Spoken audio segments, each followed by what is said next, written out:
Evening, everybody. This is the Planning Board meeting of March 21st, 2023. First order of business is to introduce the members of the Planning Board, but first I'd like to take the opportunity to welcome Roger Murray, who is a new member sitting in Mike Hodder's old seat. And welcome, Roger. Looking forward to spirited discussions. Okay, now on to the roll call. Is Doug Braskin, is he on? He is here. Oh, okay. Yes, I'm here. Oh, okay, thank you. Von Dugan is to the left, and sitting next to Von is Peter Goodwin. Next to me is Roger Murray. And to my right, John Thurston. And sitting next to John is Brad Harriman, who is the representative from the Board of Selectmen. And Julie Jacobs is here as an alternate. So the first item on the agenda, there are no public hearings, but what we're doing is having an informal update of the development for the Hunter's property. It's 60 South Main Street, and this is map 217, lot 58.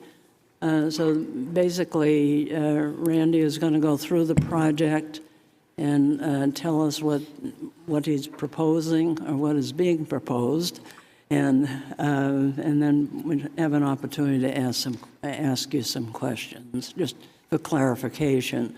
And this really has nothing to do with any application, so this is very informal. So go ahead, Randy.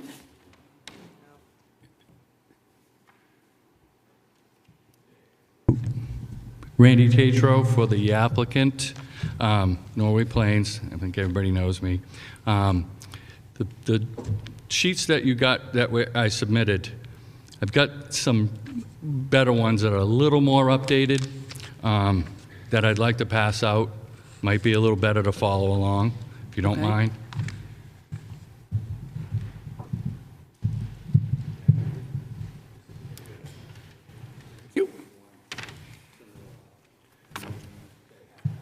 Oh, okay.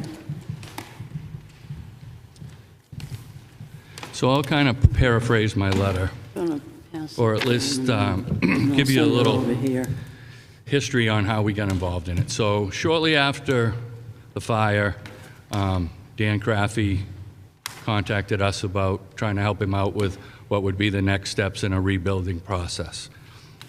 He met with planning and codes, and then we looked at it for him. We dug all the existing files out of the area that the town had for adjacent properties and so forth. With that, and some on-the-ground survey that we could do, as my letter states, we've been able to compile a pretty good plan that's very, pretty accurate depiction of the area, both horizontally and vertically. Now, obviously, we haven't got in to the area where the construction is yet to do, real topography for the finite parts of the site design, but we've, again, we've got a pretty good idea of the spatial constraints and so forth.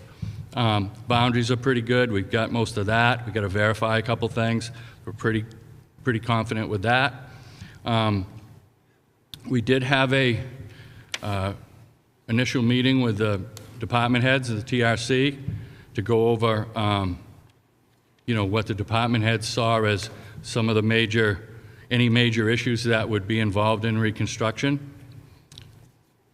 And Kathy attended that, I believe, and so she heard that feedback. Right, sent it along. Yeah. So what the owners focus on is the time frame involved in trying to get it rebuilt in half the time that it normally might take. You may run into some supply chain problems with, some of the equipment that's necessary to purchase. We have some of the representatives tonight that run the stores, and they're here to possibly answer any questions. It is a conceptual hearing. I'm just looking for feedback at this point. We've got other work to do the finite design parts. But generally, the owner would like to build pretty much in the old footprint. He's, as you can tell by the drawings, you can see the old footprint underneath. If you flip to the second page, there's roughly, like I said in my letter, about a 3,000 square foot expansion, if you will, mostly squaring it off in places. We've investigated trailer traffic, box trucks, how they can enter the building. They've looked at interior design already. Hannaford's people are involved in the building plans and the reconstruction interior and outside. And again, I don't have any of that to show you yet other than the original the footprint that they're proposing. Eventually they will have, architecturals and so forth for that. And again, as soon as we can get the area cleared, then we can do the test borings and some geotechnical stuff, that we need to do. So if you look at the square footages, I don't know if you can read them, they're a little bit small on your plans, but generally the old building was around 12,000 square feet. 2,553 square feet. And it was in the shape that's shown in light orange or red on your plan. The new building will be 15,635 square feet, and it's shown as blue, a blue outline on your plan. It's pretty much within a foot at this juncture, till we get some more grades, at the same building line as it was before on the side towards Union Street, and pretty much in the same footprint in the front, other than when the jogs were in the original foundation. And again, we had Hannaford come up, we checked into some of the truck traffic and whether or not we could backload some of the, deliveries and so forth. But given the small streets and the turning radiuses in the back, plus it's a residential area, we couldn't make that work. So the best place to do it is similarly where it's done now, making it a little bit wider, but generally in the same location it's been done for years. The owners feel that they can make that work with their interior design. The only other part that may be a back door on the School Street side for a small box truck, because the deli area is going to be in the back corner of the building. And again, I'm relaying this information. They're still messing with the inside design for this type of thing. So to do this, we have to relocate some of the ADA spaces. You guys all know what the grades look like out there, which is problematic. It's about an 8% grade across the parking lot existing. So the old ADA spaces really didn't meet the code, but we think we can get them in on this side over here and get to the front door and be able to do that. If you look at the elevations on the existing features plan, we're going to try to lower the existing finished floor by a couple of feet. The area in the back here, which I might as well get into now, in case anybody's wondering, we're going to lose about 9 spaces in the front, we figure, to get the grades to work in the front and to get the traffic and the truck traffic to be able to do what they got to do in the front there. It's been that way before, but it's been real tight, and if someone was parked there, it must not have worked the best. But so the area in the back is a little bit higher, but we want to cut that a little bit. The owner did purchase these 2 properties in the back, and so Walgreens does have a lease to, what they use in this area here, in these lots, they have a lease. So what he'd like to do is do a proposed portal prescription pickup on that side in the back by the pharmacy. That's what he'd like to be able to do, so there's a need for that, I guess, and be able to pick up prescriptions in the back. That should alleviate a little bit of the parking that takes place with the pharmacy in the front.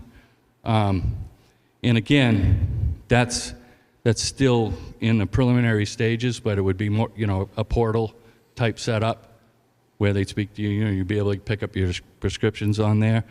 But we've got 10 spaces, and we can also relocate 10 spaces in there that can be either used for, some employee parking or any overflow parking for the store. Again, if you look on the existing plan, I probably skipped over this too quick. It's a lot of, because I've been dealing with this so much, I recall all the stuff. But you know where the old cleaning building is, the white building? That's going to need to be raised as part of this. Because you can see where it would be. The building is back on that property line. So that white building's right in this area. And again, I may have to do a small lot line adjustment on this side of the building. You can see where the property line is and you can see where the building is, just to get the building inside the property. There's no side setbacks in this zone. So, and then what I think I'm going to suggest, I think what's going to happen with the other two lots is they're going to be merged, especially if this is all going to be functioned with Walgreens. And I know there's questions, but I'm going to try to get through as much of it as I know. So, again, knowing the grades to this, we looked at every which way to kind of configure this. Everybody had their own ideas, underground parking, well, there was a ton of ideas. But generally, the focus on rebuilding in this site had merit for a bunch of reasons. One, it was the most flat grade we had. Two, it's where all the infrastructure was headed anyway. Although, in dealing with the TRC, some of the big money items on this is going to be to upgrade, replace and upgrade the sewer line, the water line, and the electrical service. The sewer and the water come from Main Street right now, but they're old and undersized, so those will have to be replaced with larger lines and up to date. The electrical service, there's two. Switch over. There's two poles in the back. Now that if you guys have looked around, they got transformers on them that are going to be done away with, and it's going to be all underground. There's a existing underground service that Barry told us about that runs from here over to the existing transformer that was done by Rite Aid, and Barry feels is substandard, and it's going to have to be redone to work properly. Hope that's not me. Anyway, so that was talked about at length at the TRC meeting. They talked about supply chain issues with the transformer and so forth, and how they were going to deal with that.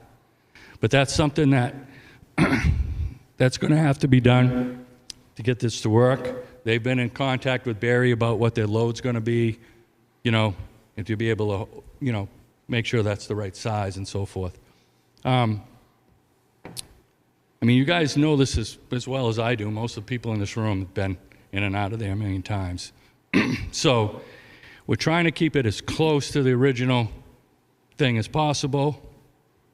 If you read Dan's letter, it's going to be, state-of-the-art interior as far as the new freezers and all that stuff. And these guys can explain that better than me if you guys have questions about that. But it's still going to be not a mini, but a smaller type Hannaford building that's going to be Hunter's IGA in roughly this pretty close to the same area. So the parking spaces, if you read the calculations over here, that size the size of this building would require 71 parking spaces.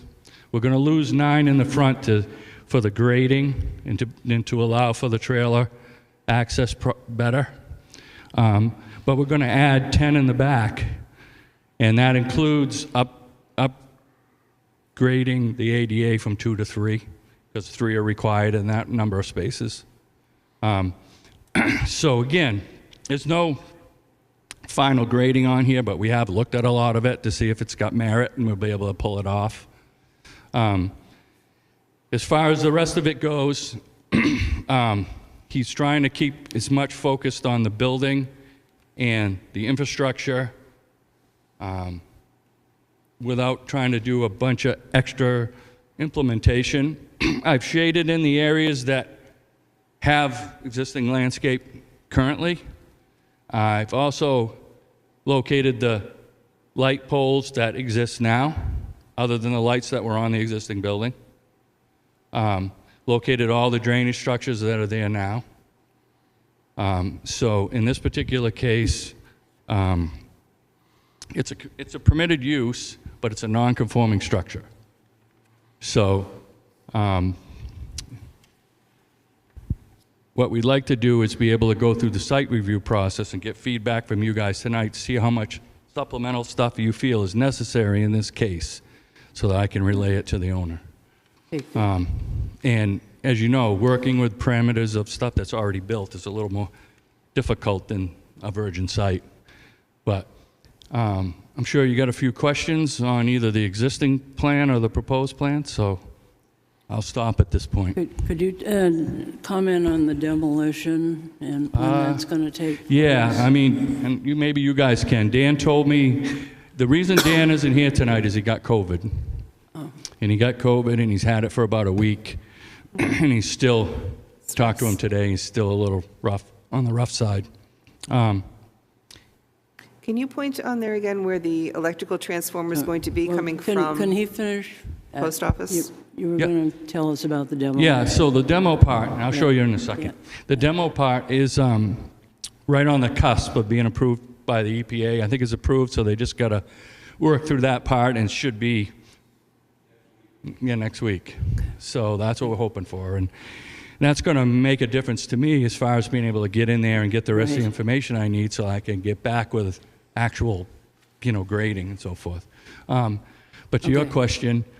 You said it came from the post office? Huh? The post office is right here. Yeah, you said the underground started at the post No, office? it starts at this pole up here. You can see the underground power in this, and if you look at the plans for Walgreens, and Barry Muccio knows about it, there was an underground line that ran to a transformer that's on the back side of the old Hunter's building. But evidently that line wasn't built to the standard that needed to be.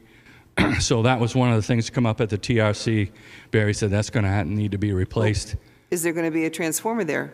Yeah, there'll be a new transformer, not here, but by the building, by the new building. Okay, I'm just not seeing any space for it where you drew the little... There isn't a lot of space. We've been looking at that, But that's where it's going to have to be, and back in this area right in here, Again, see, some of those details aren't fully worked out, and they've been talked about. We got to this point probably over the last 3 weeks, after we talked to the TRC. And it was suggested maybe we come and just get the overall comments worked out before, and so we can hit the ground running when they clear it up and try to get back as soon as we can,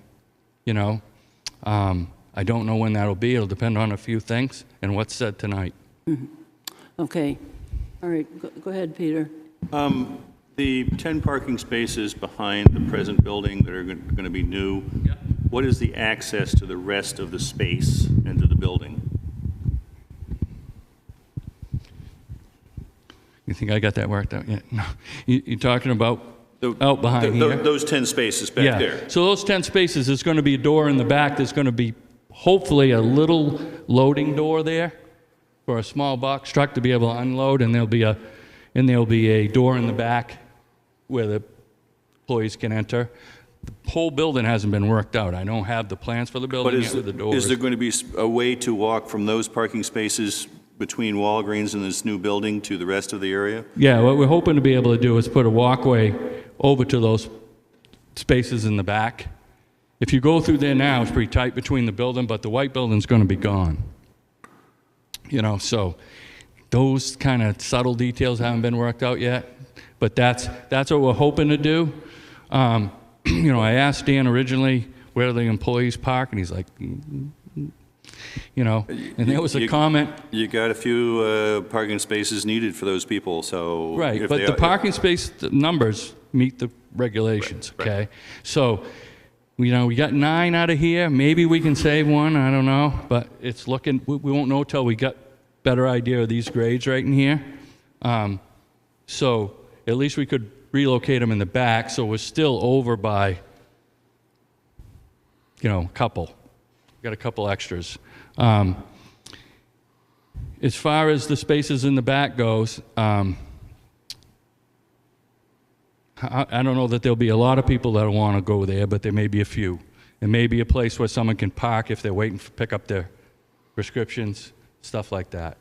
So there is going to be work in conjunction with Walgreens, Peter. They have a reciprocal parking easement anyway, but Walgreens' lease only goes to here. It goes in front of the white building. So, you guys have lived here. These are usually all filled up, and a lot of them have to do with the pharmacy. So hopefully this might help a little bit as far as that goes. Like I say, I've shown the best I could what's existing out there as far as the other factors that we usually talk about. The drainage system is already there. Does it have a lot of treatment? No. Even the town part of that, but I know they're redoing this, and that did get voted in, I believe, as far as the Main Street stuff. So I don't know what that design is yet as far as what they're doing regarding the drainage. Yeah, I know what you're talking So, about. yeah, so some of the stuff was discussed at the TRC. Again, I'll let the owner speak to whatever it is you guys request, and I'll draw whatever I got to draw. Okay. So Vaughn? I have an idea that's not, it's a very old idea that buildings in old towns are up on the street. And even in this zone, we're hoping that new buildings will go up on the street.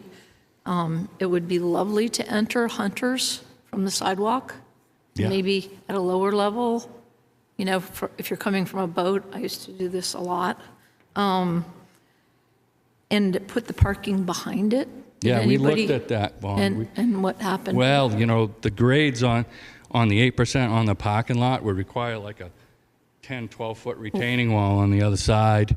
And the amount of construction that would take place to do that would be quite a bit compared to what we're doing just up on the existing site. So imagine that the grades are still the same going through the parking lot on either outsides. Yep. But there's an entrance down, this is 12 feet below the Yeah, corner. we looked at parking underneath and all of that with the owner. No, what about parking on the roof? Well, I don't know if that was discussed. It may have been, So- Because you have a natural ramp. Yeah, there's a whole bunch of different ideas like that, like I said at the beginning. And we went round and round on a bunch of different things, and we settled in the same spot. That's the preference we have. That's all I can say to answer that. Peter? I guess I would end up saying that is, a parking on a level above something typical of what Wolfeboro should look like. Well, if you park here and you go up here, you're a level below. Yes, but if we were going to have parking on the roof of something so that you could get up there, is that what we really want? Well, you'd be able to walk up there the same way that you walk up to the front door. Right. You could walk up to the top. Okay. Use the streets, because they already do this. No, I know. We went round and around on a lot of these different versions. We draw different grading plans. And, right from the start, we did that. But there was the cost and the grading and the cost of the ret walls and the different stuff were prohibitive in being able to do that. Plus, we had to access it with the trucks. It just was a lot that pushed us in the other direction, including the owner's preference in this particular case because of time and cost. He just feels that we can redo it in that area the most efficient, without getting into, the whole employees and everything getting back and all that is really out of my lane. But that was a factor in where we settled. Right, Roger, do you have questions? Well, I think under the zoning ordinance, you're supposed to be building within 15 feet of the front setback. But I think in this case, you're basically rebuilding a building that was destroyed by fire. And I think it's just infeasible to try and do something like that. Well, it does say that in its own. Vaughn's absolutely right. I mean, that's what they'd like to see, the village concept. I understand that. I've dealt with stuff for years like that. The rules for the 15 feet from the right-of-way line and some of the other requirements is what throws this into being a non-conforming structure that can only expand, within that amount of area and that footprint. Which is why, well, it's two reasons. Why is that requirement? And two is, that's about the room we have to make it work. He'd like to have a little more room. And originally, those plans that you got, you can see where I had it pushed all the way over to like 1.5 feet from the property line. But as Brad can tell you, or John, you got to build that. You got to be able to dig the footing there. You got to be able to construct it. And it was just, even though there's no setback, you still got to have some room to do it. So right now it's about 4.5, 5 feet off the property line, which should give us enough room to be able to do the construction in that area. I didn't want to push it more to the left because the grades, every time I push it to the left, we go down. And we still got to make the ADA work. We got to make, the transition from the parking lot in general to the front door work. So, are we going to be able to solve all the existing problems that it had?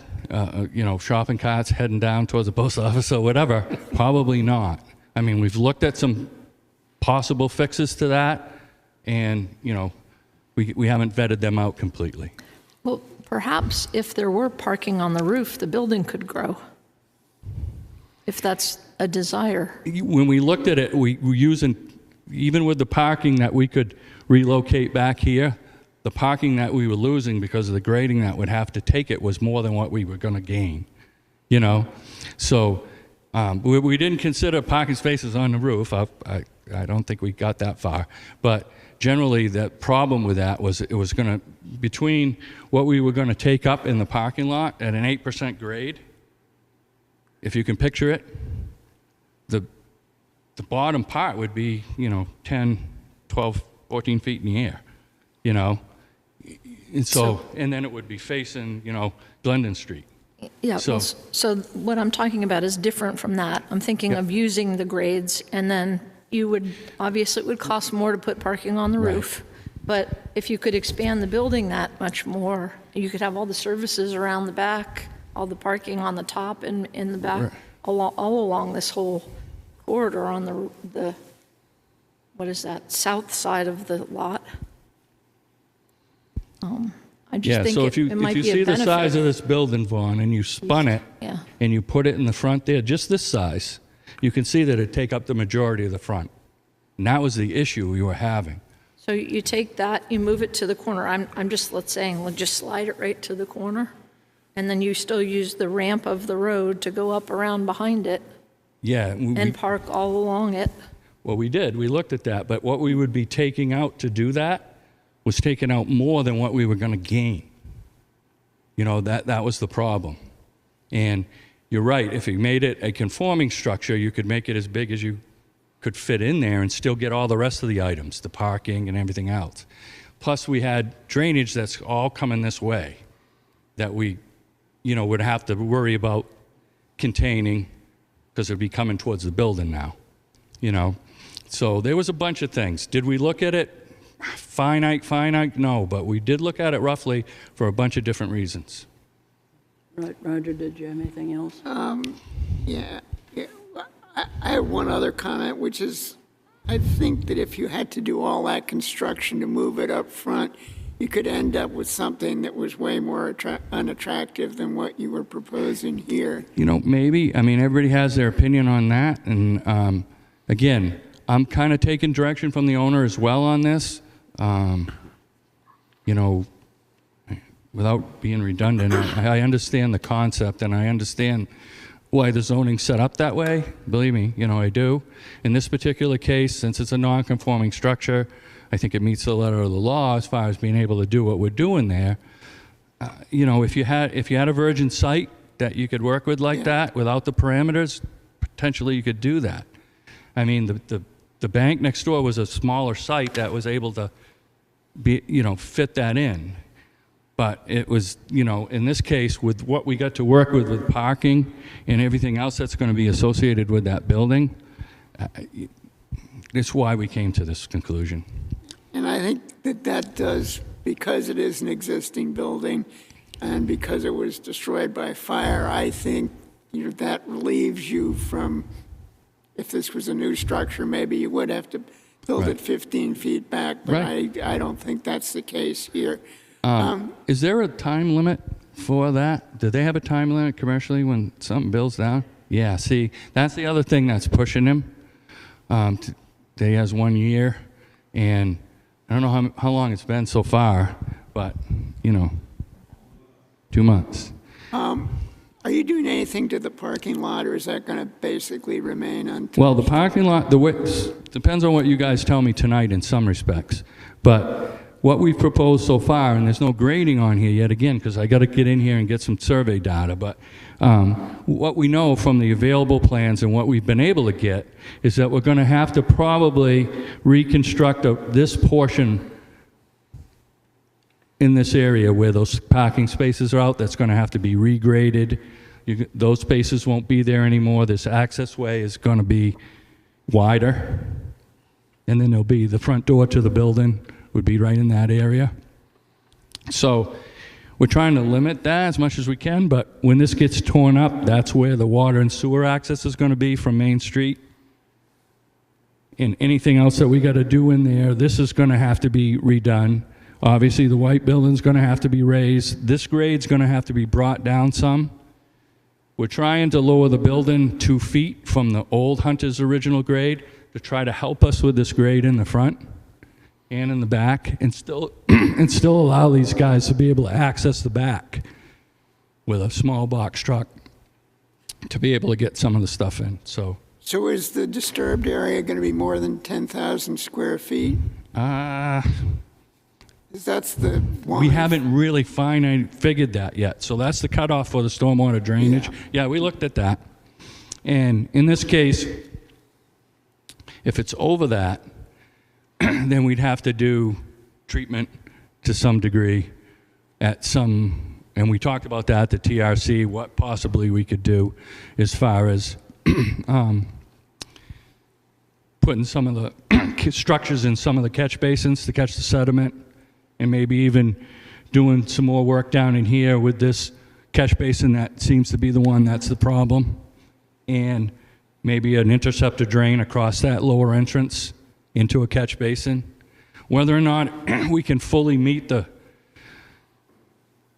treatment, it'd be pre-treatment, you know. The only way we could really do treatment in this scenario, given the parameters we got, is to do all under the pavement drainage, you know, like you do in, you know, in those kind of situations, which he's obviously trying to avoid for costs and all that, you know, so.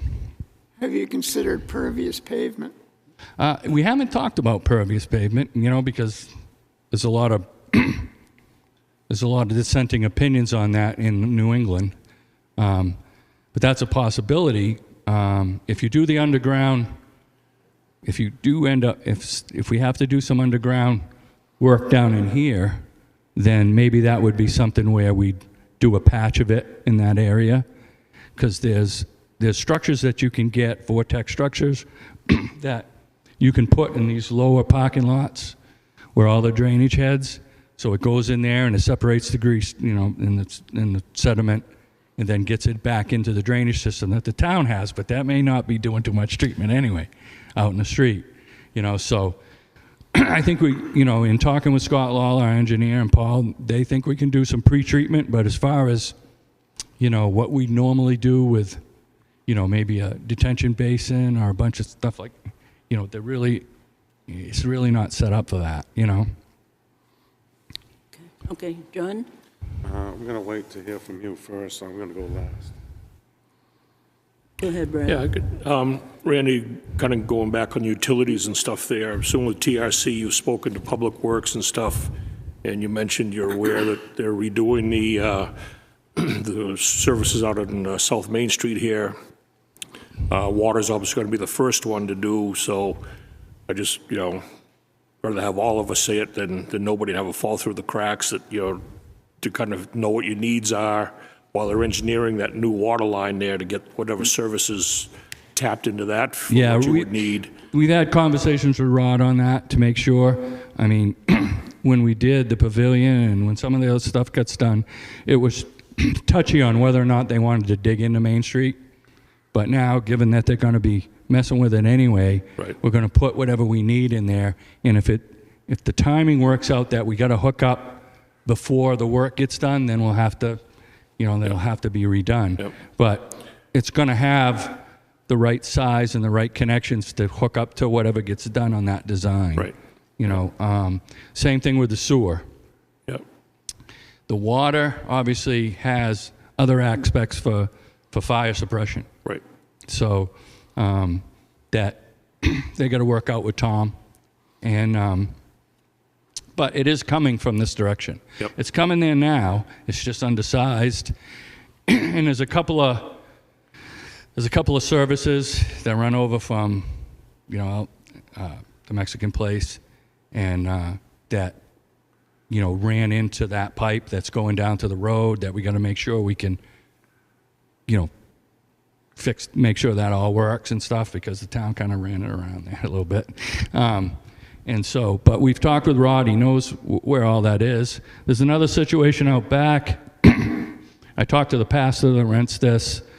Obviously, this would have to be buffered because it's residential. So that's why I show a fence along here in this apartment building. And that's Kurt's office. And then Al Centro. There's already nice landscaping and a fence up here, and we would like to continue that all the way out to School Street, the kind of fence and that we haven't, it'll have to just meet the requirements. So in that respect, there is a sewer situation here they got to work out with Rod. There is a sewer line that runs across to this manhole from this house. Actually, I think this house went right through this house and into there. As you guys remember, there was a house out back there where that lot was that got tore down. So there is a sewer easement there, but the line's only about 4.5 feet deep in it. It's froze a couple times, and what they were supposed to do, the town was supposed to intercept these two and put it out to School Street. There's a line right there, but they just never did it. So this might facilitate that. You all set, Brad? Yeah. Yep. Okay. Doug, are you still around, or? I'm still around. I don't have any further comments. My only concern was with the discussion about having roof parking, how they might be able to handle snow removal if there was parking on the roof. But I guess that's not really going to be a needed discussion.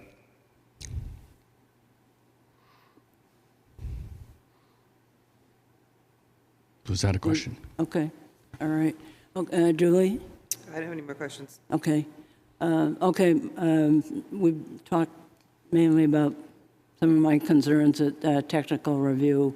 We talked about the lights being down directed, and then I think you're going to have to figure out a way to deal with the stormwater drainage, because that's going to be an issue. Well, again, the stormwater requirements, as Roger said, Kathy, we're not going over any impervious areas. So we're putting impervious over impervious. So we're not actually, normally we'd have to make sure we could deal with any extra that what we do if we're covering, pervious areas.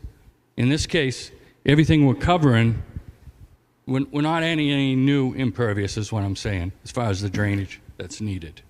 So the drainage that's there now is, again, we'll try to do some fixes, but I don't know that we can reinvent the wheel on the parking lot.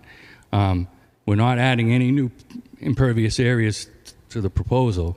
The only exception would be the parking lot and back. Yeah, the parking lot and back. And the parking lot and back, I think, Peter, is going to be able to be pitched towards the road. We're not going to, it's not going to be in this. The problematic area, according to the guys from Public Works, Kathy, is this catch basin down in here.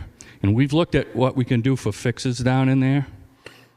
We're trying to avoid is digging up the rest of the parking lot and doing a bunch of different stuff in there, islands and different stuff that's, that's extra to what he's focused on.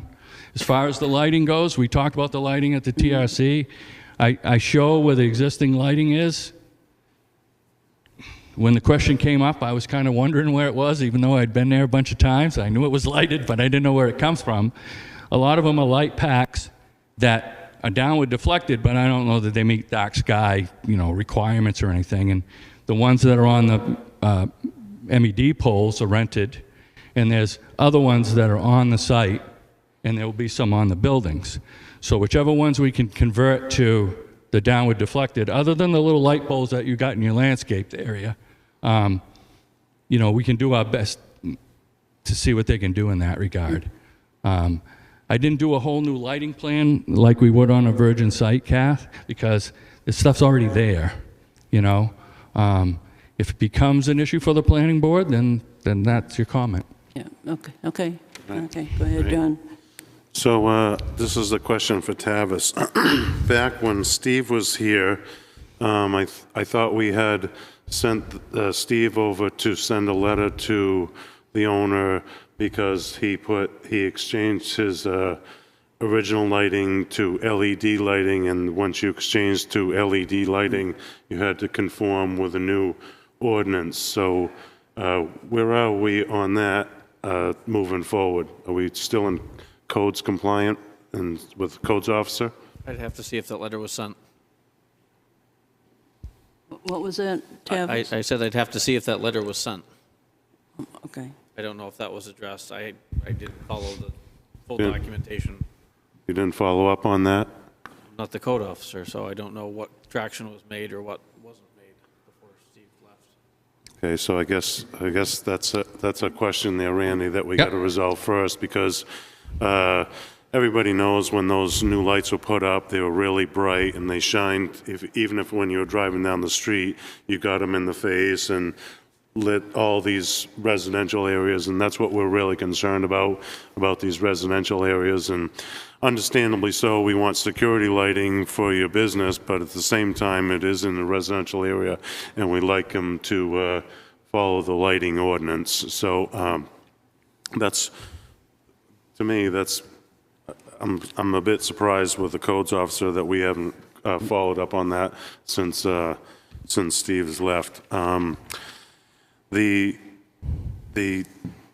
25% expansion, we're about 0.5% underneath of that, and that would basically, that would not include that area for that other parking lot in the back, correct? When you say that area, you're talking about the parking lot? Yeah, the 10, so. No, it's just the actual building area, John, just from the old building footprint to the new building footprint that the calculation was based.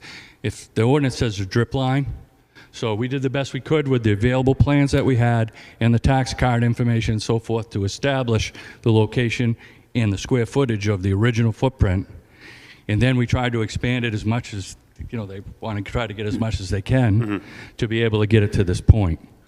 So when you have the existing parking lot and you take away the 10 parking spots, there's nothing in our regulation that says those 10 parking spots need to be contiguous to the original footprint of the original building. Right. Okay. So when we talk about what Roger asked about the stormwater, I thought it was greater than 5,000 square feet. Can you confirm that, Kathy? Are you? 10,000 square feet. 10,000 square feet. So, Yeah, originally, John, we were going to ask for a waiver to that. If we were going to take as few as we could and try to ask for a waiver. But when this scenario came up, we said, okay, that might work for a couple of reasons. So that's why we came up with that. so the possible stormwater solutions that I would be looking into would be an ACO recycled water situation, like you said, where it falls into a medium on the top, then goes through and then out into the drainage system and then goes into the lake that way. Yeah, and most likely the best spot for that would be right down in here, according to Rod. That's the problem catch basin. And plus, whatever don't get in there, some of it heads to the street right there. So if you could put an interceptor, one of those interceptor trenches to get it into the vortex. We're trying, again, I'm caught in the middle with this. I'm trying to do as least amount as I can associated with the building. But that's where, we've talked about all this. So that's where we think we can do the pretreatment in that area. We may be able to do some of the stuff in some of the catch basins, with the socks, some of that, but they're also something that needs to be maintained quite frequently. So sometimes the public works don't necessarily like them. So is it your interpretation that you aren't required to do stormwater? I'd like to think so. No. In this particular case, I'm going to leave it up to to codes and the board to decide whether they think that trips it or not. I can't give you the square footage yet because I don't have the grading, and then we got to determine what counts, what was disturbed. Obviously I know the impervious stuff is 0. We're not creating any more impervious. So that factor is good in our defense. But as far as what's going to be disturbed to redo the parking lot, that square footage I don't know until I can get it graded. And right now, I need this info. So seeing that the depth of the soil profile is pretty deep, would you possibly consider a trench galley system where the subsurface is dug out and then the water will go down into a crushed stone area? And any infiltration that we can get will be, I'm sure that Paul and Scott will want to try to do any infiltration we can along the front there. But the trouble is you got this whole straight stretch of pavement that there isn't a whole lot you can do, And you probably saw the pictures when they fought the fire of it heading that way. Yeah. So we've looked at that in a bunch of different ways. We're trying to minimize the construction for obvious reasons while still trying to meet, the intent of the regulations. So if you did the trench galley system, obviously if your pan tipped down, which is actually going uphill more, you could get the water to tip backwards and go into a deeper hole up towards the Walgreens area rather than a flat pan, which would eventually run out towards the street. Yeah, we looked at curbing, diversions and stuff, but those are plowing nightmares sometimes. And, it's 8%. Yeah. So, and if you remember, I didn't remember all that good, but we took a ton of pictures before the storms, and I kind of figured it was kind of flat in the front of Hunters, but if you remember, when you started walking to the left around the building, that's why all these jogs are in there, because it went, it was quite a bit of grade in there that we got to deal with. So the green space area that's on that low side there, here? right there, yeah. Yeah. That's like my third concept. If you could possibly get the water to drain down into that area, and you could have an infiltration area in that area, because possibly. I it mean, seems that's where they put all the snow, and it's that's where Kathy's nice landscape area down there. So I don't know if I want to mess with that, but well, I'm just thinking up along that bumper edge there, where all the snow ends up. This is where we talked about doing some type of underground drainage and how we can get it there and get it slowed down, get it separate, get the sediment out and then it's still got to get in. So we still got to capture it and then eventually get it out into the city system. How, I don't know about their design yet. I don't know if they're going to have, what the state's going to do in that area, what, who is it? Who's the engineer for that? I should know that. Stantec. Stantec, thank you. Stantec, I talked to the guys when I was here for the meeting about Main Street, and that hasn't been completely designed yet, but we may be able to get in contact with them and see if what they're pre-planning to do in that area before we get a final design together, so we know what our outlet's going to be there. Again, I'm speaking for the engineers tonight, John, but Scott or Paul will be able to talk to you a little more one-on-one on that.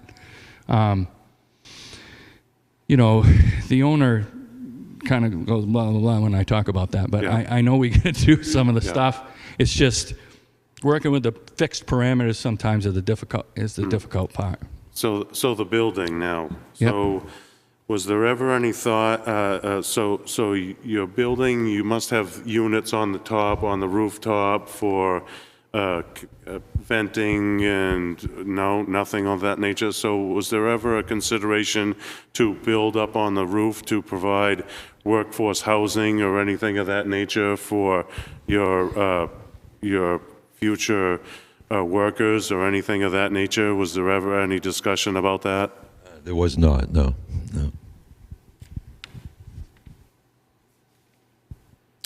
All right, I guess I don't have any other questions. Okay.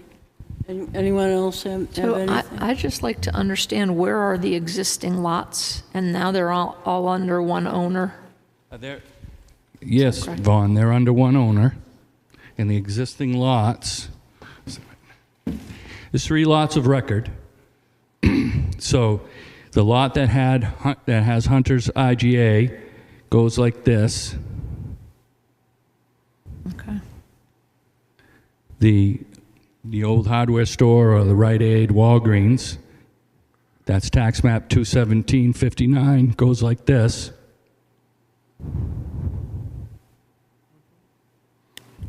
The lot that had the White House that Mr. Walker owned, that was raised, goes like this.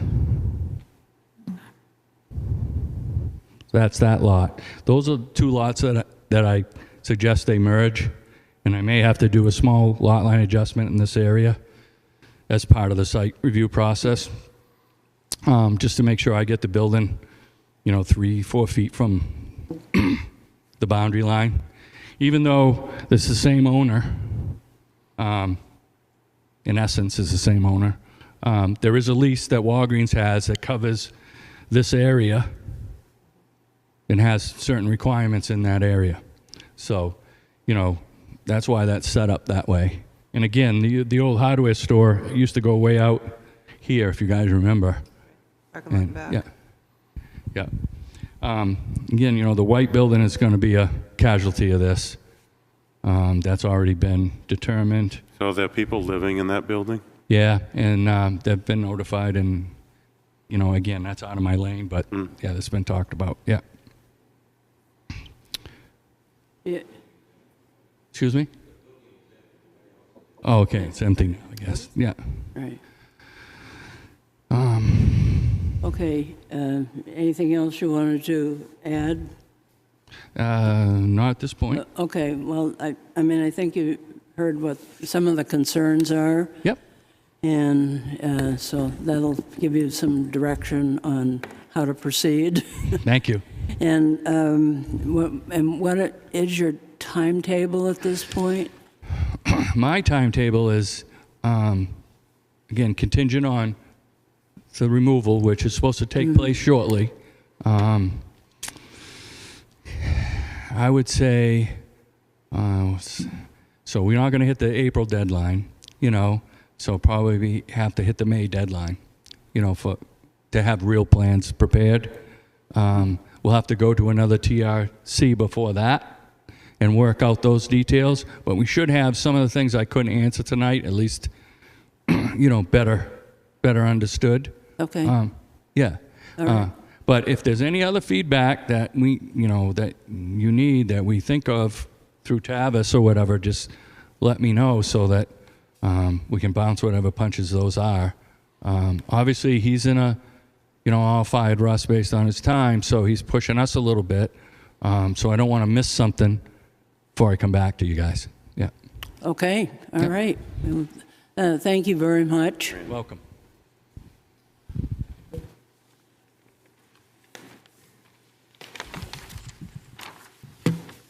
Okay, on to the rest of the discussion items.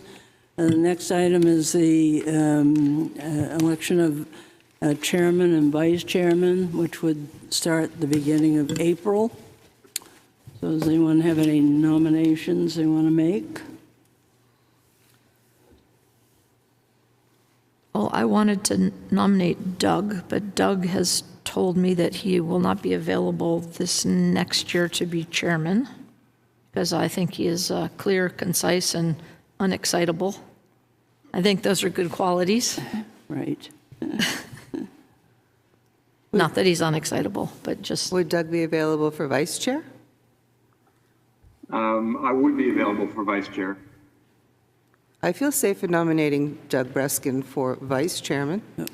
Just yeah, you can't vote. There's I can't nominate. No, I'm afraid not. Vaughn, pick it up. oh, sorry. I don't like What my am words. I can't hear you. Doug would Doug can do the other part. you Oh, I can't- would like you to can't- nominate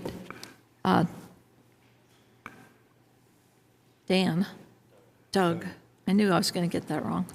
Thank you, Doug, for vice chair, in the hopes that he will become chairman someday. Okay. I'll second that. Yeah, go ahead. Fine. Peter seconded it. Any other? Okay, all in favor, please say aye. Aye. Okay. All right. Now on to the chairman.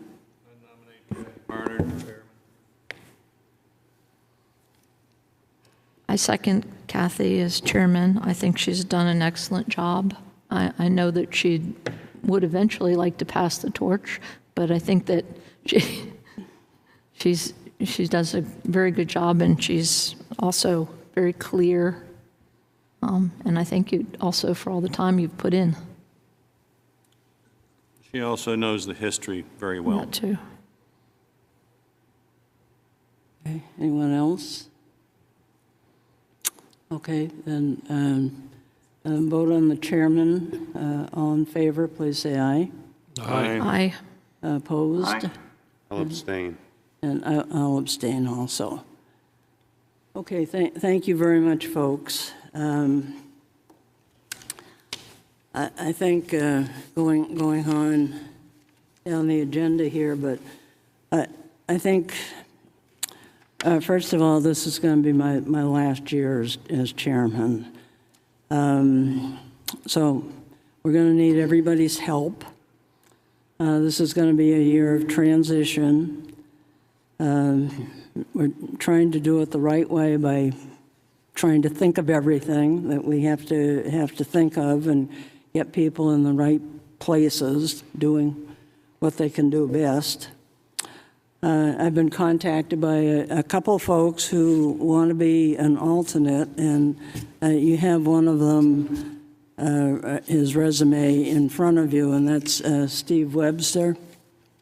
He ran for the planning board, was not successful, but he told me that he would like to participate in some way, so I suggested an alternate position. So I'm not sure how the board wants to deal with that, whether you want to meet him, or whether you want a couple of us to meet with him and report back, or how you'd like to proceed with that.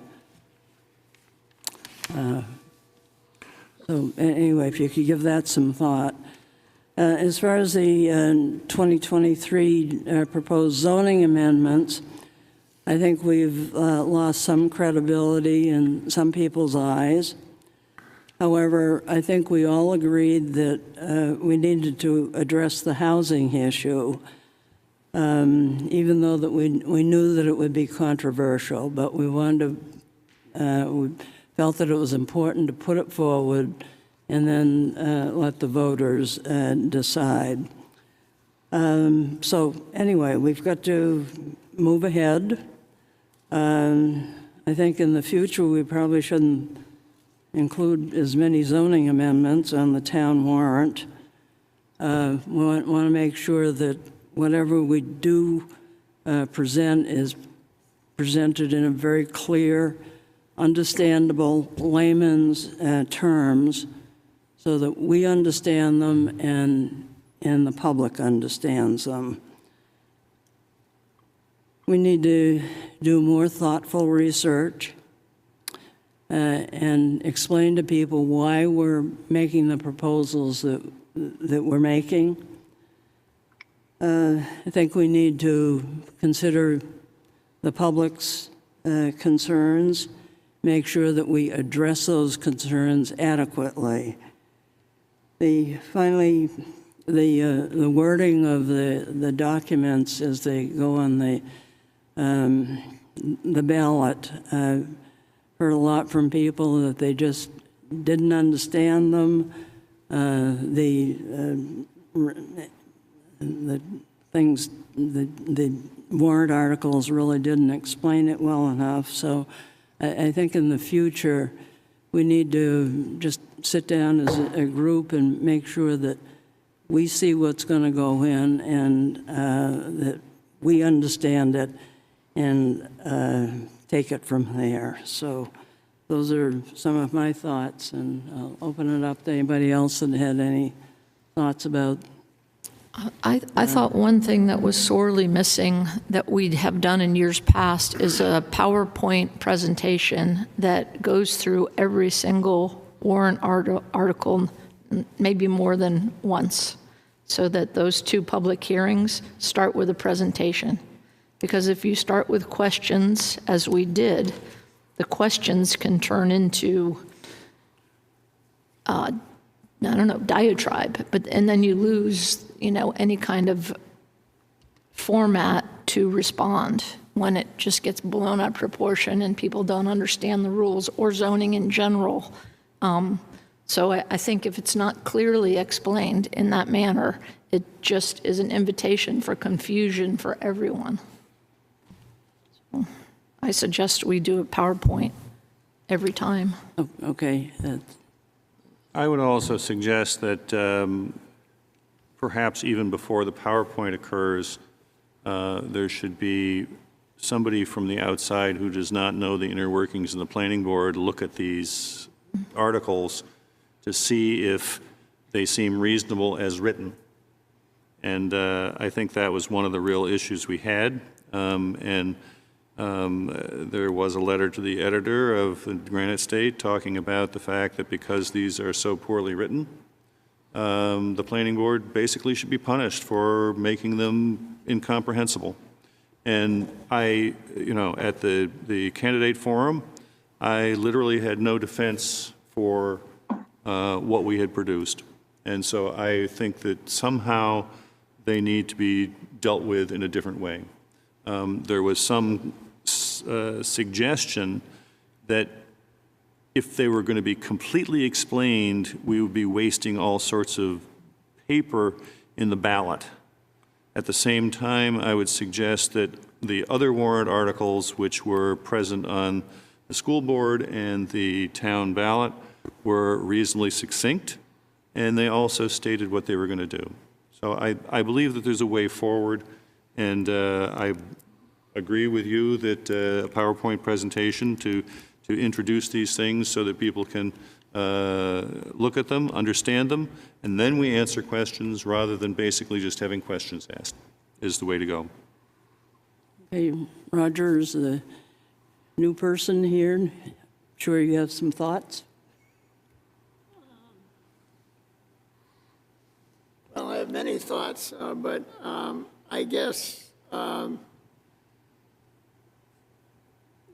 one thing that I think the planning board clearly did not do was look at what was feasible for or what the voters would be willing to pass. And I think if you listen to the input from the public hearings, I think the comments were, they were right on target. They were relevant. They were consistent, and actually, one of the reasons I decided to run for the planning board was because it became clear to me that nobody was going to pay any attention to me if I got up and made my comments at a public hearing. And if I wanted somebody to pay attention to me, I need to get on the planning board. Okay, and you did. And, I think that, Peter made some good points. I think Vaughn made a good point.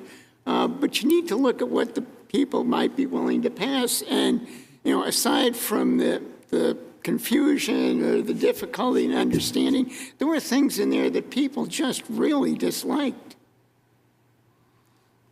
Okay, and also I agree with what's already been said about the proposed changes. I think we need to really focus on what we want to do and take it from there. Go ahead, John. So I'm more interested in a few different things. One of the things that I think I got from a lot of people was we don't want a cottage in the backyard. We did away with the bunkhouses. We creatively plotted houses so they were straight ahead. We turned the garage sideways when Rob was here.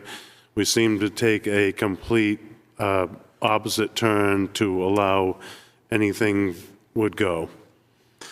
We didn't look out for what our septic infrastructure is. We didn't base anything on what our capacity needs were. We went before we knew what the data was. I thought that was a huge mistake. I wouldn't mind focusing a little bit more on housing grants and see if there are some creative ideas that are floating out there. I know the Lakes Region Planning Commission needs assessment has a graph, and their graph has 5% for houses with a cottage in the backyard and multifamily housing as one of their new pieces of the pie. The multifamily housing seems to be an area where if you have the land and you have the water and sewer and we have the right areas, then it could be more favorable rather than taking existing buildings in the downtown core, transforming them from a 2 to a 4-bedroom house. And that was troublesome for a lot of people. I think one of the things that I heard from some people was they want to go back to seeing stuff on the screen up here. I heard from some people that sit in the audience, they can't even hear. So they'd like to see them, possibly the hearing impaired, where the words go across the screen so people can actually follow with the meeting. And I'd like to hear from Tavis what he thinks he can do better. I mean, right now? Sure. Okay. I think All right. one of the things I'm going to do is turn it back to the planning board. I think one of the errors is perhaps being too helpful to planning board and being willing to step in and attempt to cover for board members. So one of the things I'm going to do is make the planning board speak for what it's deciding to do. I have this horrible sense that people in the community think that this is my ideas that are getting put forward as opposed to the planning board. So I need to make sure that when the planning board presents information, it is the planning board putting forward information. And not something that, the crazy planner came up with. I think it's important for the planning board to remember that one of my jobs is simply to make sure that the ideas that you guys come up with or the recommendations that you make are done in a format that's acceptable under statute. But I think the principal thing is to make sure the board members even understand what they're talking about.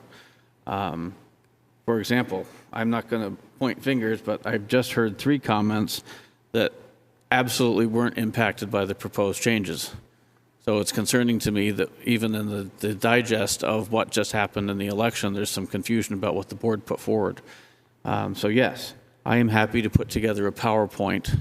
I'm not quite entirely sure how a PowerPoint would have helped with the volume of amendments that the board put forward in the last go-around, but I will seek frequent and often updates from board members to make sure that the PowerPoint is something the board can understand. Because if the board can't understand it, then it's not going to help the public either. In terms of presentation, we can put as much information out there as the board wants to put out there, and I'm here to help facilitate that. So I think an easy first step is suggested by Kathy at least twice so far in this discussion is to perhaps put fewer amendments forward. I think that's an easy first step. Who was the author of the writing of the amendments? The planning board. The question. Who actually put the verbiage down? The verbiage. In other words, you mean the article questions? Articles. The article questions were things that I put together. One of the things that I was given as a sort of an operating principle was to have no more warrant articles than had previously been on. So the year prior, there were also 10 questions. The actual number of amendments that was being contemplated in this year's round was closer to 40. So the discussion wasn't, how do we make the questions clarify? It's how do you explain that, if you take let's take Article 2. Article 2 actually had 5 questions in it, give or take. In order to put 5 questions into a single question, yes, it becomes confusing. The alternative to that is to break out. Article 2, we'd like to move the definition from this page to this page. Article 3, we'd like to move this definition from this page to this page. Article 4, we're now on, is talking about changing the process on the conditional use permit. So when you get into the more convoluted ones, such as the multifamily inclusionary, you're darn right, it becomes convoluted. and you were the one who actually created the verbiage that was on the ballot. Correct. And did anybody check that? Yes.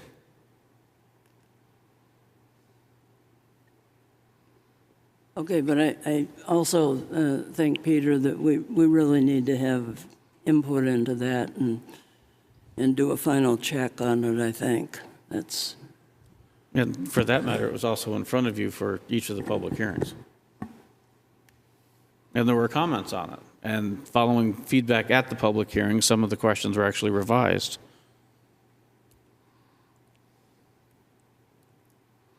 Article 2 specifically. Fine. Go ahead, Brad. Yeah, I kind of came with two thoughts that have already been brought up here. One is the explanation, getting it out in layman's terms so that the voters understand what the article is about, what it's trying to do, and stuff in a short, concise way without taking up a lot of room, making it very long and stuff. And the other one that was also brought up is just the sheer number, not only the planning board, but I'm looking at, combined with the planning board, what the selectmen put out there too. As Tavis said, there were 39 or 40 articles out there for everybody to look at, and that's a lot. I mean, when the people would be hitting the people, it was almost kind of the running joke was when they're giving them the ballots that here's your book here for this afternoon to go through and vote on. So I think, we as on the Board of Selectmen, is probably a discussion we'll have at some point during this next year and stuff of how to address that, whether I don't think we can actually put a limit on it, but we can kind of make an attempt to keep it a more reasonable number. We obviously can't control what comes in by petition because, that's whatever that's going to be. So we did have a lot. I think this is the most I've ever seen by petition since I've been on the board. So those are kind of my two takeaways from the elections that we just had, moving forward. So I think, basically explanation and really kind of, narrowing it down to, okay, so much each year, to kind of take a bite of the pie instead of trying to get the whole pie through the vote and stuff all at once. Okay, thank you. Go ahead, Julie. There were a lot of things that we had to do. But I don't see any other way of doing some of the small little housekeeping things, like the small, this word needs to change because the state said it needs to change. Does that mean that we lose a question? You know, we used one up, it wasn't ours, and it's gone. So I think that maybe there must be some way to put a bunch of those little housekeeping type things as maybe first in line, and as we go along, work up to the harder ones, you know, the easy questions and then the harder ones that maybe might not be so scary for everyone, and explain those a little bit better, that, you know, C2 is no more. Can we take those 2 words out? I also don't want to lose all the traction that we gained this last year, as we spent a lot of hours on a lot of things. And probably half of the things that we put out there for vote were well done.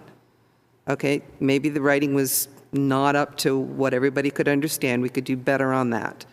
But I don't think that as a board, when we had discussed it for that many hours and pinned it down completely solid, that we should just throw that in the bin and start over, because that is still completely solid. We can review it. I don't think that we're going to change it, but I think that we shouldn't lose it. I think we should put it right back in the front and say, okay, we checked that one off, we did it, it's up there in the front again, and continue on from there. And regurgitate the ones that we didn't do quite so well on to get those pinned down a little bit closer, and then move on to the next steps and kind of bring the most important ones to the top.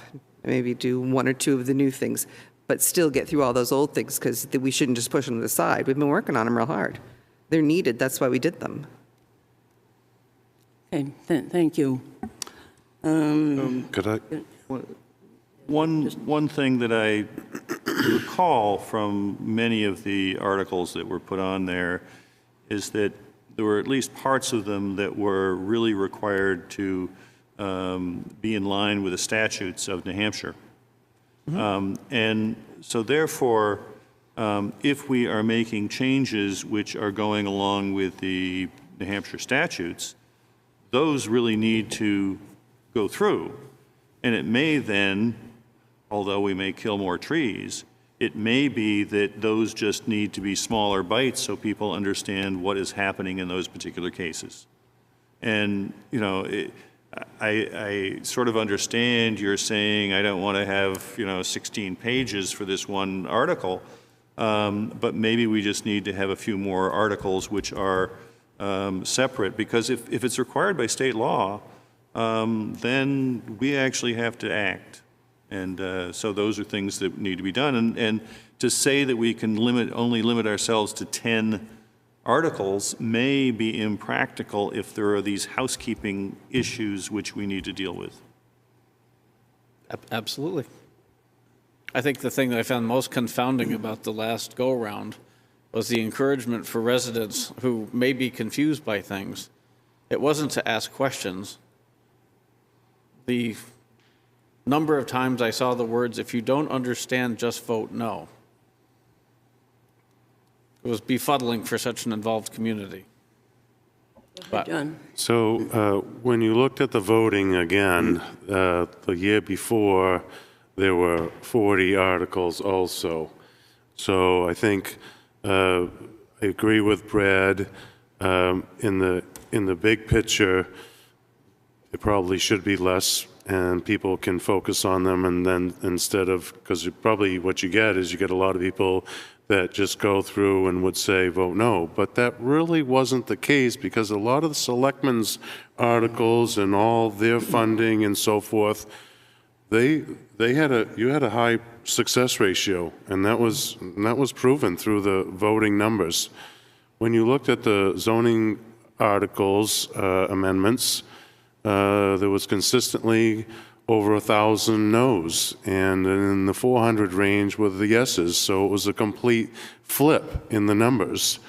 And if you want to sit here and say we need to relook at some of those, we need to relook at those and really be sure that we have the data and the information to back it up before we regurgitate it. Because if we regurgitate it, we may suffer the same fate next year as we did this year, honestly, because we have a force that's out there, and we need to recognize that they're out there and they're watching us right now, and they are a serious voting bloc, and we need to understand them. They need to understand us. This is a mutual thing that we have going. We're not just going to be able to say we think this is a great idea and just put it out there, and if they come to our meeting and they say we don't like this, we may have to say they don't like it, and we may have to pull it off the table. I mean, we're not going to be able to push them over. There's more than 1,000 of them out there, and when you have 1,518 voters, that's 2/3 of the block.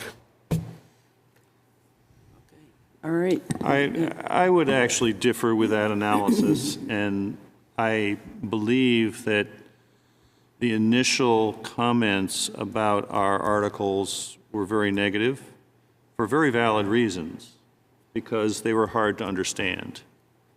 And once that sentiment started, it was very hard to change. And so therefore, there was an attempt by a letter to the editor from Kathy. At the same time, there were also signs around town saying, vote no on the articles. And so therefore, the momentum started in one direction, and it's very hard to change that. And so I do agree with John saying that there's some things out there that were not correct. At the same time, there were some of these articles which were plain vanilla, and everybody should have voted for them. At the same time, it was much easier in the looking forward, looking at these particular issues, to say vote no on 2 through 10, rather than vote no on 3, 4, 7, and 2, whatever it was. So I think that it was really something which was a rebellion against the opaqueness of what we were trying to do, rather than necessarily, now it may be, there's some areas and there's some articles which I think there are very good questions about, but I think that a lot of it just had to do with, I don't understand what I'm doing, I'm going to vote no. And I can sympathize with that. Mm-hmm. I think it had a lot to do with the substance of the amendments themselves. They had things that people really disliked. In the history of zoning in the town of Wolfeboro, which goes back to the 1960s, never has planning board proposals been defeated the way these were. And it should be a wake-up call to the planning board. If somehow we're going to say... I think we're saying that it is, Roger. Well, you're saying maybe people didn't understand it. Well, they did understand it. That was part of your problem. Kathy, could I add some comments, Yep, please? go ahead. Yeah. So I guess for one, I'd like to build on Roger and John's comments about making sure that we, as Roger said, take the temperature of the public to make sure we understand what we're putting forward and that it's going to be accepted before we submit it as a warrant article. I think we need to do a better job of that. And then also to build on Brad's comment with regard to a plain language explanation, I agree we need to do that, and I would call it essentially an interpretive statement to show what the intent of the change is supposed to be in easily understood language rather than the sort of legalese of the zoning laws. Okay, thank you, Doug. Kathy? I also had a thought, too, that didn't we only just have 2 major presentations? One in the summer, because you wanted one in the summer, and then one at the end. Would it make more sense to have maybe 4? Like every other month, the 1 or 2 that we have ready to go, call a public hearing on just a regular meeting. That way it would be on an agenda. People could pull it up on the website and say, oh, there was one on this meeting, and they could scroll into it and at least capture it after the fact, if not show up at a meeting. You know what I mean? And that would give them, in the general public, a little bit more time to digest what we're talking about in little bites. And also, if somebody really had a huge question after the presentation was done, they could, get in touch with somebody and say, what did you really freaking mean? Because I don't get it. Right, yeah. Which would give Something us a like clue that, it's not really explained well. We need to work a little more. I don't necessarily think that just saving everything for a summer explanation is the way to go, because a lot of those people that were here for the summer were voting by absentee ballot anyway. Mm-hmm. I think that's, not that's a good suggestion, because I think we should probably have more public forums so that we can explain whatever, and then get the feedback. It wouldn't have to before we be go for a a separate public night if hearing. we only did like two. Yeah, Two little right, ones at the right. end of a meeting like this. It would Yes. take 15 minutes. Right. But it would be noted on an agenda and in the minutes, because I did hear that several times from customers I'd seen and talked to, that they were looking for the meeting that these things were at and couldn't find it. Okay. All right. Okay, folks. We're going to work on some of these things, and thank you for your comments. Master plan, I haven't received any comments, so I'm assuming that maybe we're all set, Peter. I had asked the planning board to take a look and see if they had any disagreements with any of the If no one got back to you, then send it back to me, and I'll put the data Yeah. into the job. spreadsheet. Yeah, Good job. yeah, okay, all right, very good. Well, that's moving And along. if anybody knows anybody, other departments, they could send theirs back too. 'Cause not much has come back yet. Okay, all right, very good. Solar update. I've had conversations with Nancy Hirschberg and from the Energy Commission Committee, and Dan Coons from Conservation, and they both would like to sit down with a smaller group and talk about the solar issue. We've already seen a solar ordinance, and so we'll be using that to have the discussion with them. I make a comment. Yeah, sure. I don't have that in front of me, or actually I don't have a copy of it. When I read it over, it didn't mention stormwater runoff. And I think you are talking about impervious surfaces. And I think that was an omission that should be addressed. Because you're not, it's. For the it's solar update? For the solar ordinance. Yeah, right, okay. Yep. Because, Okay. it's not on the ground, but it's impervious surface that's dumping rainwater. Right, okay. I would actually suggest that that may not be as much of an issue as it may seem, in that these structures are above ground, they are draining water onto an area, that water can go under the next collector in the downslope, and so in fact, there's not a whole lot of change of water runoff. If you looked at the field which was being developed in the northeast part of Wolfeboro, it did not seem to be an issue, and I think that the individuals or the presenters were happy with what was, or happy and convinced us it was not an issue. I would say that it should be included, but it probably is not a large issue to really worry about. But we do need to take a look at it. Yeah. And it should be included in order to be thorough. Okay, all right. Kathy? Yes. Kathy? In addition, there's a planning board workshop offered by the state of New Hampshire on April 29th, and one of the sessions includes proposed solar regulations. So I plan on attending that, and anybody else who's interested, of course, can as well. Okay, all right, very good. Okay, in your packet, you got something about in the shorefront regulations. The Wolfeboro Waters Committee has been working on this, and they're in the process of amending it again. I just wanted you to have it so that you knew that this was coming. It's already on our work plan. But anyway, that one is making some progress, so stay tuned. I think one thing we've got to come to grips with is the density, and I had talked to Brad about this.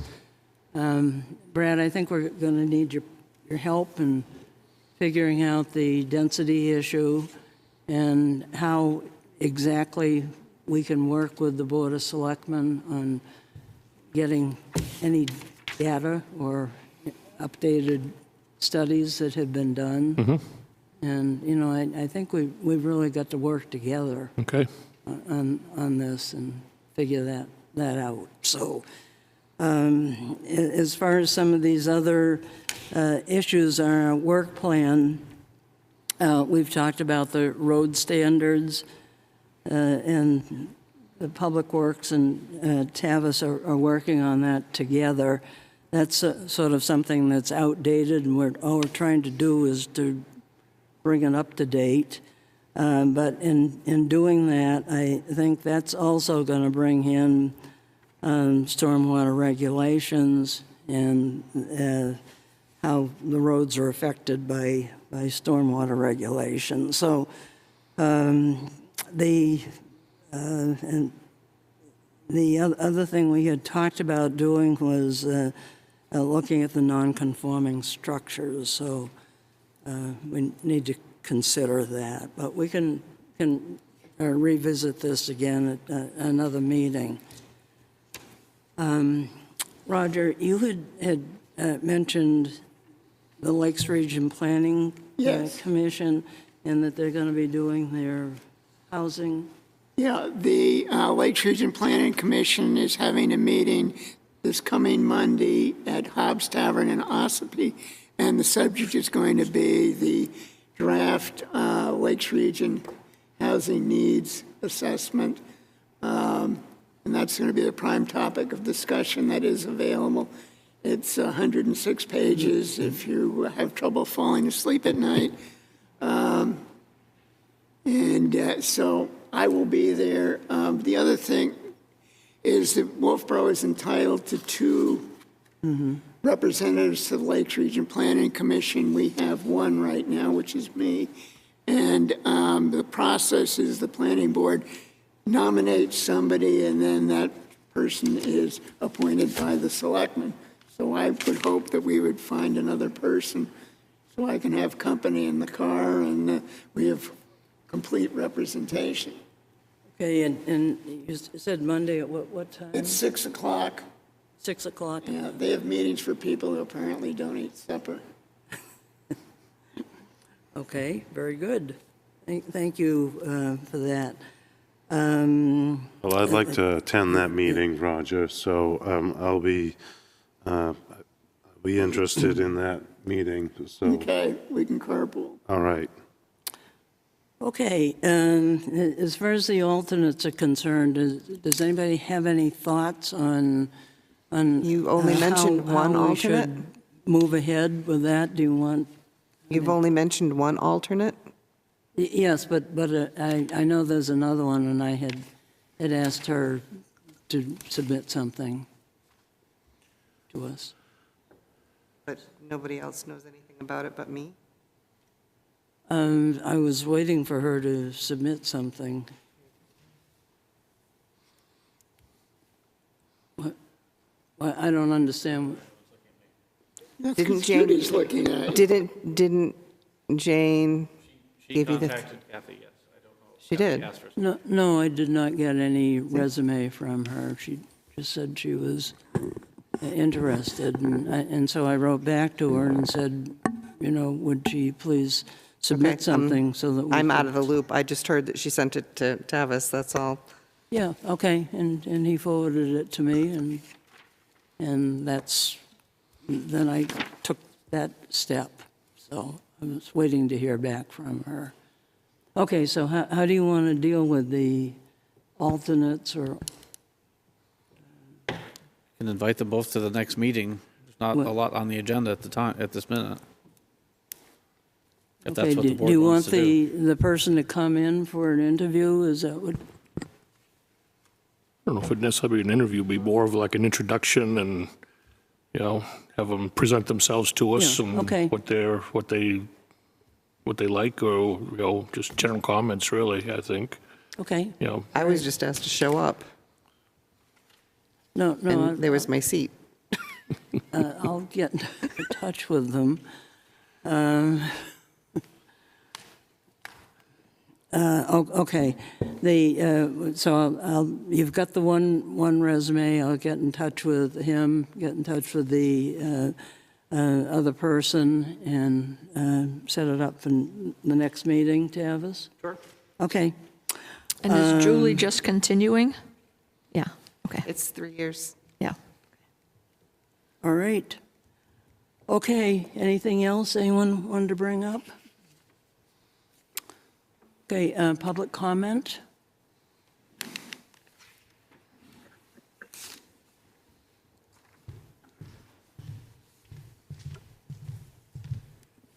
I appreciate your taking time to consider the vote. And I think one solution is to take a look at RSA 675:3. And it says, this requires that proposed zoning amendments be submitted or shall be put to the voters in the following manner. Are you in favor of adoption of amendment number as proposed by the planning board for the town zoning ordinance as follows? That was done on each question.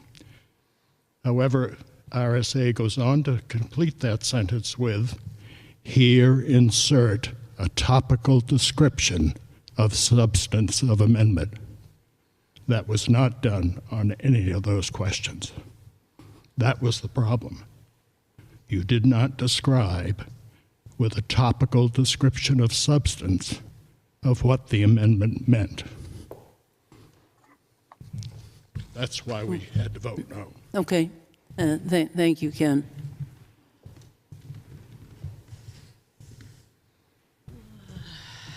Suzanne Ryan.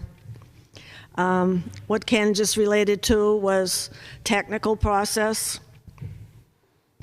What you're talking about, putting it up on the screen, making it more visible and clearly understood to the public is a process. I'm glad to see that you recognize that it was terribly lacking at the public hearing. You created your own problems. And it doesn't fall at the feet of the planning board. We have a director who is supposed to be able to do those things for you. And it fell woefully short. And it was brought out at the public hearing, and there was no effort to try and correct it at the public hearing. So it wasn't, in my view, and I've been involved with planning for 5 decades, more than I like to think about. And it wasn't just that the public misunderstood or couldn't understand. That was a goodly portion of it. But to touch on what John said, and I think I brought it up at the hearing, was there was no statistical data. There was no scientific information or culmination of information that supported why you wanted to do what you wanted to do. And I'm talking multifamily, detached, inclusionary backlots. Those are the ones that struck a nerve with me. It could have been done and should have been done. It should be done on all of your questions. Hausman used to do it. I remember when Hausman made the arc that's on our non-existent zoning map that's down in the office downstairs. He explained it very clearly and why he was doing what he was doing, and then not only justifying it, but documenting what the projected outcome would be. If we do X, this is what we're going to get with Y. That didn't happen.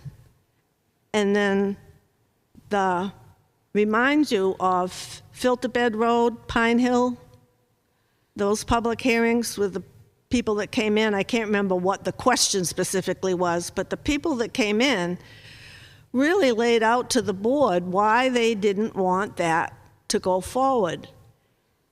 And in most amenable way, the board was very accommodating, heard the public, and withdrew it. You didn't put it forward. But there was no, that train was leaving your station, and the train master wasn't going to stop it. And so I just hope there was a lesson learned. Thank you. Okay, minutes of March 7th. Anybody have any amendments? Questions, addition? Okay. Seconded. Okay, motion has been made and seconded. All in favor, please say aye. Aye. Opposed? I abstain. Abstention, okay. All right, thank you. So I have a question about the minutes. So who's preparing the minutes? It's usually at the end of the document, it says respectfully submitted by so-and-so. I'll start typing that in. I just was curious to know who was doing the minutes, because we had a woman here that was doing it before. No, it's not. Not here anymore. No, okay. Yeah, so. I was Tavis just is- curious to know who was doing it, that's all. okay. Kathy, Leanne Keithley, she used to, I mean, do it, and so I was just looking for it, that's all. Okay, all right. Okay, anything else? All right, folks. I move to adjourn. Okay, now second it. All in favor? Aye. Aye. Okay, thank you very much.